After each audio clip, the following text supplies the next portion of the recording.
Welcome back to the Blind Bookshelf. Today we will be discussing The Blinding Knife by Brent Weeks. Finally got it finished. Yes, it's book 2 in the Lightbringer series. So I guess we're just going to dive right into it. The book kind of starts off about days before, or days after, what the hell's wrong with me? Days after the events of Black Prism. So they're just now recovering from the battle. And yeah, things are still not quite well with Gavin, who is Dazen, but is still going by Gavin. It's still so confusing. I really liked it. It was good. I think I enjoyed this one a bit more than I did the first one because, I was already invested in with Kip. We do get a bit more time with Kip, and I do really enjoyed that. And to kind of start seeing the possibility of what kind of person or man he's going to become when he's older, and I like that. I like that he has a small little arc that he's doing. It's definitely fun for me since I've already read them and know where it was going, listening to all of her theories. I did have several. There were definitely times where we did more talking than listening because I needed to work through my theories and hypothesis, I guess, of what is happening or what's going to happen. And one of my theories for one of the situations that was going on with Gavin was totally completely wrong, I believe. Yeah. Yes. And but it was a nice try on my effort. I do give myself an A+ for efforts. But yeah, so let's see.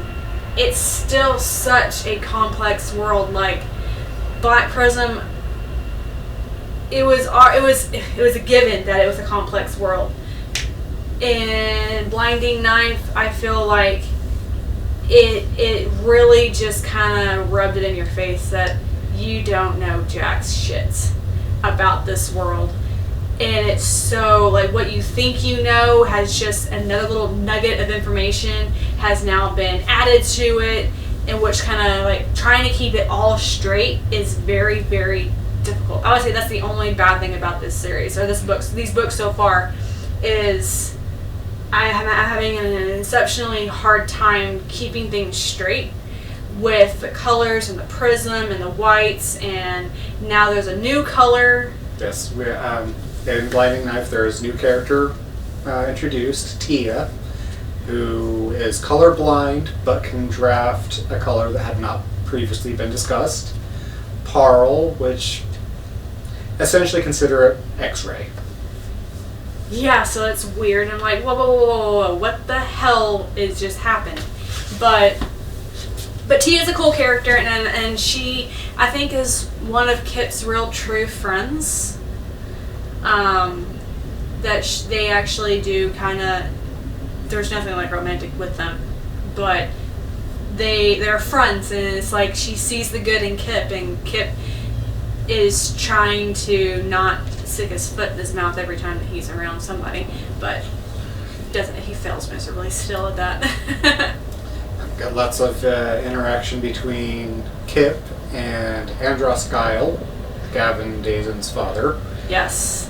The first time we really truly meet him and Kip, it's like, oh man, dude, if I was in that room, smack the crap out of the old man. But yeah, and Andros Guile is oh my gosh, he's a piece of work, I'll tell you that. Also introduces a game called Nine Kings, which is actually heavily inspired by Magic the Gathering, with a twist in that it's actually magical, and so for drafters working with original cards can actually see what the card is truly depicting. You can actually get into the mindset of the person's, if it's created for a specific person. Yeah, I thought that was a little weird.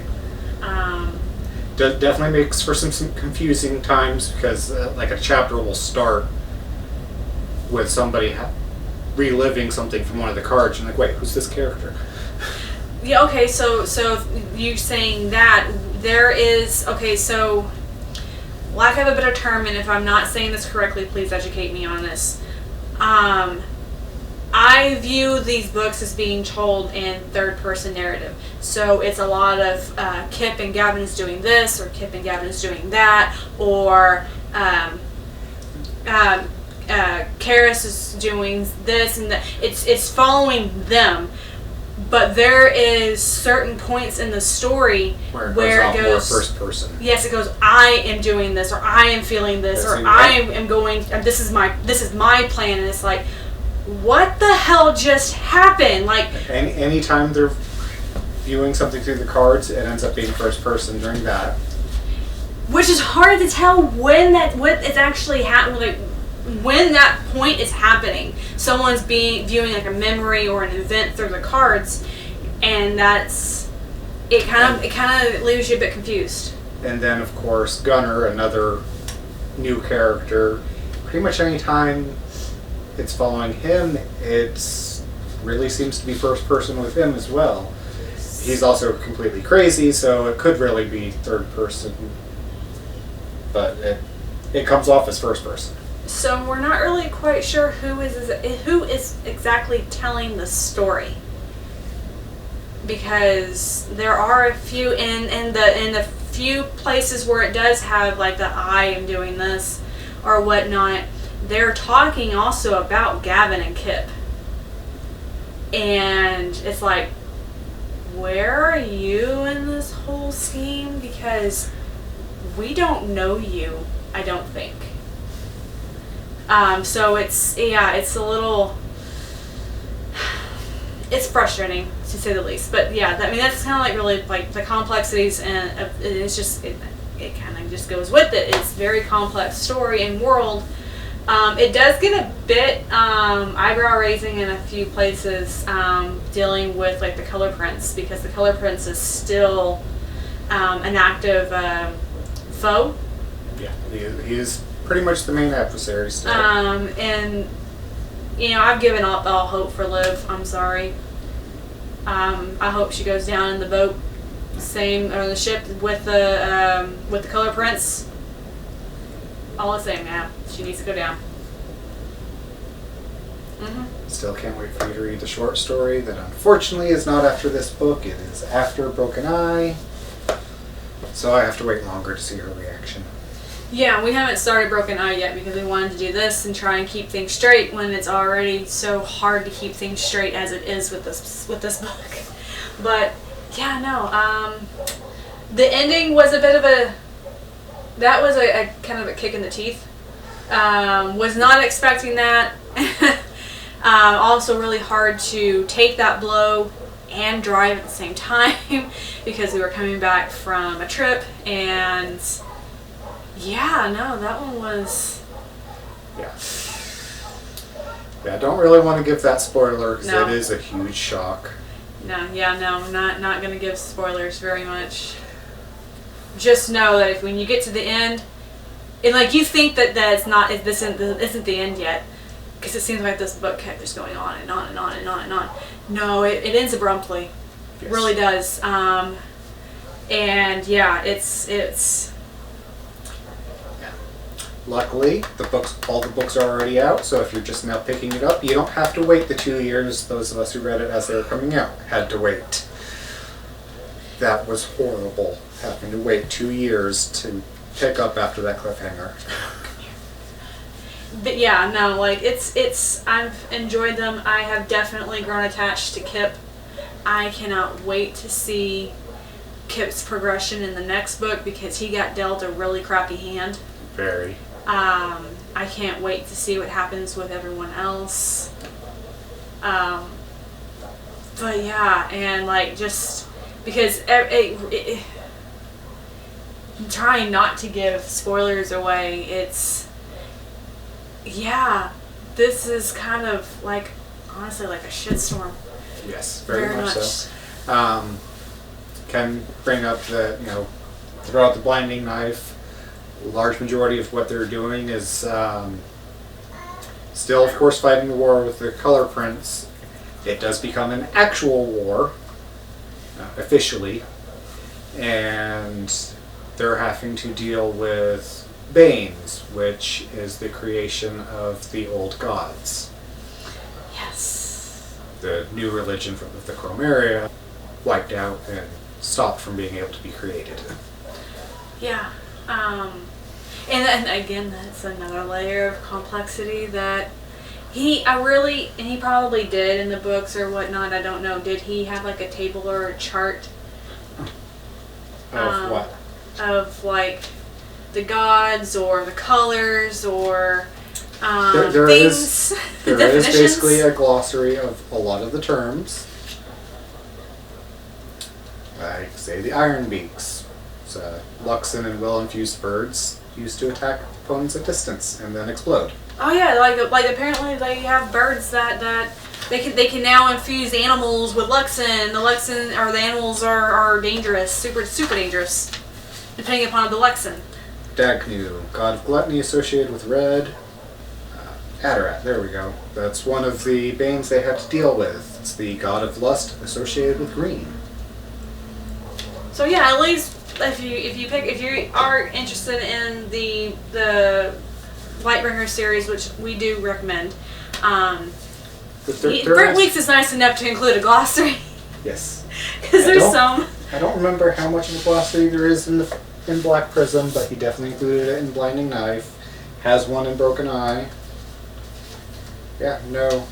There is not one in Black Prism. He didn't start adding them until the second book. It's a good thing he did, because this is all confusing. But I think he gets some weird pleasure off of confusing people. Yes, I think he does too. He's also threatened to pull a George R. R. Martin at times.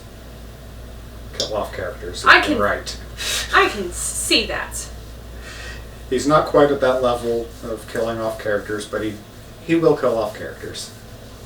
And like another part that kind of goes in with like with the story and all that stuff is like we see like it kind of goes back with Kip, like seeing him like progress as a character and a person.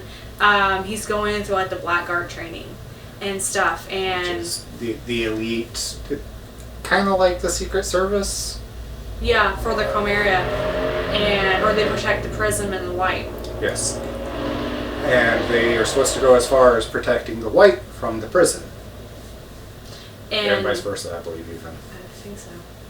But yeah, so like we get to see a lot of that and start kind of learning how like the Blackguard works a bit. So that was at least a little bit easier to follow. And again, we had a slight issue with audio book versus reading. There is the White of the Chromaria, spelled white as in the color, and there's color whites, WIGHT, that are drafters who broke the halo and have basically gone crazy. Yeah, but I mean overall, I think I really did enjoy this one a lot more. Granted, if you had asked me like 10 hours into the story, I'd been like, oh my god. Like, I'm through, I'm over it. But like as we were getting closer to the end, it's like no, I was like no, this we need to continue. And it was really hard to say like no, we're not listening to Broken Eye on to finish the ride home. Like, I already downloaded it on my phone, and then she brought up, I don't want to get mixed up. It's like, damn, no, we shouldn't listen yet. So could have got a nice start on it because it is the largest book. It is 29 and a half hours long. Yes. In audiobook form. Again, it's really hard to predict what's going to happen because yeah, I can't tell you. Brent Weeks goes out of his way to make his character do stuff that you would not expect their character to do, and it's never obvious what's the one thing they wouldn't do. Yeah, no, like every single plot twist or whatnot that happens that you think that you know what's going to happen, all of a sudden it takes a dramatic turn the other direction away from where you were going. You're kind of left with a little bit of whiplash. But yeah, like it's hard to predict the way these books are going. And I thought for one thing that was going on with Gavin that it had to have been linked to a certain event that was going on at the same time, or it was kind of. Which it still might be linked, just not the way you were thinking. I don't see how now. So that's spoiler information, but that we're not going to get into. But yeah, so I was like, well, damn. I can't tell you what the hell's going on. But yeah, that's kind of the cool things about the books is that you can't really, you don't know where the pitfalls are, you don't know where the drops are, or the the kick in the teeth. So it's kind of refreshing, annoying at times, but kind of refreshing. So, but yeah, I think that's it for the Blinding Knife. Definitely enjoyed it. Like, comment, subscribe. Yeah. If you want to talk more about it, feel free to comment any questions you have. Yeah. Thanks for watching. Thanks for checking out our review for The Blinding Knife by Brent Weeks, Book 2 in the Lightbringer series. I highly suggest reading it. Give yourself lots of time to read it because you may want to reread parts because it is very complex. Yes, only bad thing, but hey, it's good. It's all good. But yeah, so yeah, like you said, like, comment, subscribe, and check out Brent Weeks' books. He seems to be like a pretty good author. So yeah, thanks for watching, guys, and we'll catch y'all next time. Bye.